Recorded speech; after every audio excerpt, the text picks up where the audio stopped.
Hi, I'm Dr. Tony Farah. I'm an interventional cardiologist at Allegheny General Hospital in Pittsburgh, and I'm a board trustee with SCAI. With me today is Dr. Malas from Hopkins. Dr. Malas? Hi, my name is Mahmoud. I am the Chief of Endovascular Surgery at Johns Hopkins Bayview Medical Center.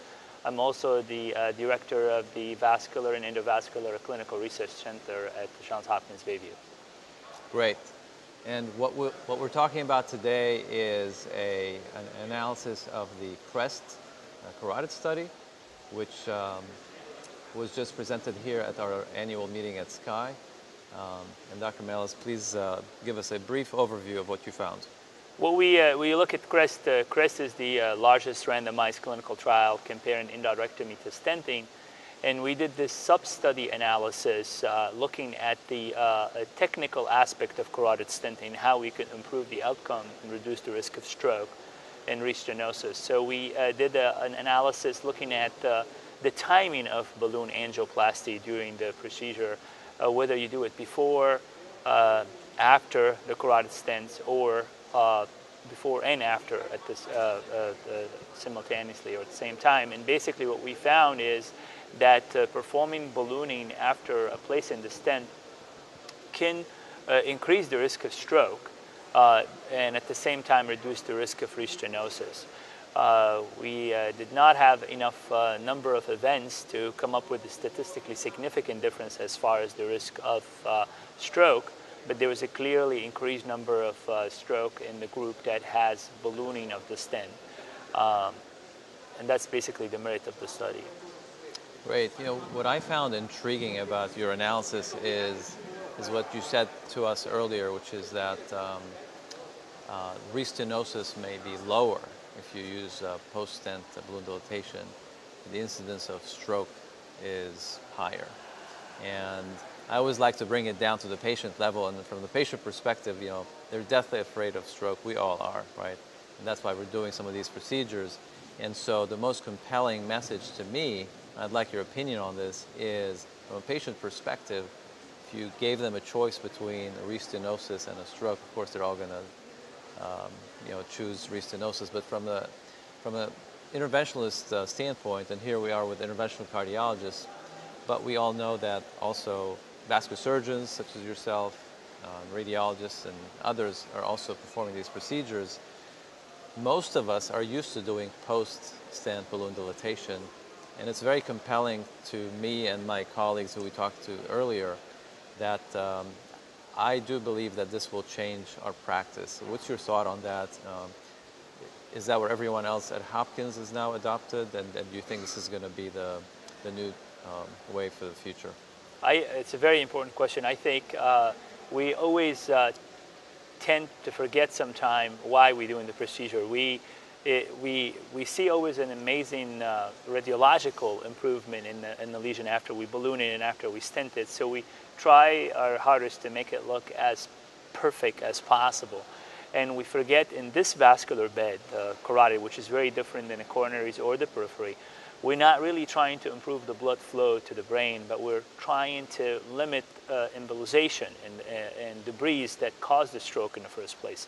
So if we understand truly the pathophysiology of how carotid disease causes stroke, and we're there to prevent stroke, not to make the lesion look better. And I think if we start thinking that way, we will accept residual stenosis. It's very hard for us.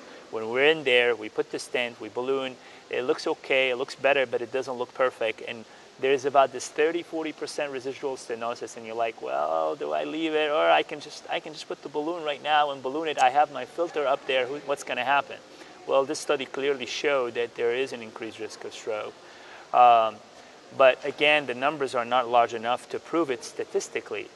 The other point is with restenosis, with restenosis in the carotid, a lot of time the way you treat it is with just watchful, careful follow-up with duplex, and you keep the patient, of course, on their antiplatelets and statin drugs and keep them well treated, which you do anyway. It's always, if you look at all the study that looked at restenosis, re-intervening is it's only for a small subgroup of that entire group who get Right. restenosis, probably less than 5%, and that's what we found even in our study. Yeah. The restenosis, the group that got restenosis, even if you subdivide them into the 3 groups of the study, all of them had re-intervention less than 5%. So I think I agree with you. I mean, if we think about it that way, I think it will make more sense not to worry about residual stenosis and worry about stroke, which is a lot more important clinically. Right. And I think people will start adapting this more and more in the future. Yeah, I think, especially since this is the interventional cardiologist's annual meeting, there's something within our society that's referred to as the oculostenotic reflex.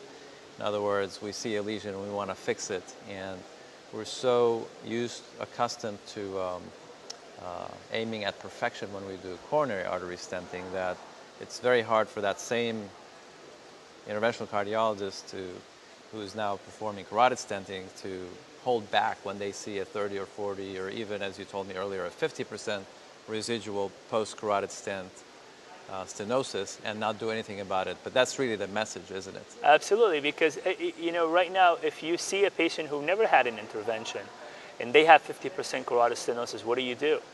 You don't intervene on them, you don't stent them, you don't do an endarterectomy, you make sure that they're well medically treated, maximize, and you make sure that you follow them. Don't you? That's about it what you do. So I'm not saying you should leave residual 50% stenosis in every patient, but 50% stenosis in the carotid is not a problem. Again, it's not an issue of perfusion, it's an issue of embolization. We just need to keep remembering that across all specialties. Great. Well, thank you very much for sharing your results with us, and thank you. We hope to see you again. Thank you for having me.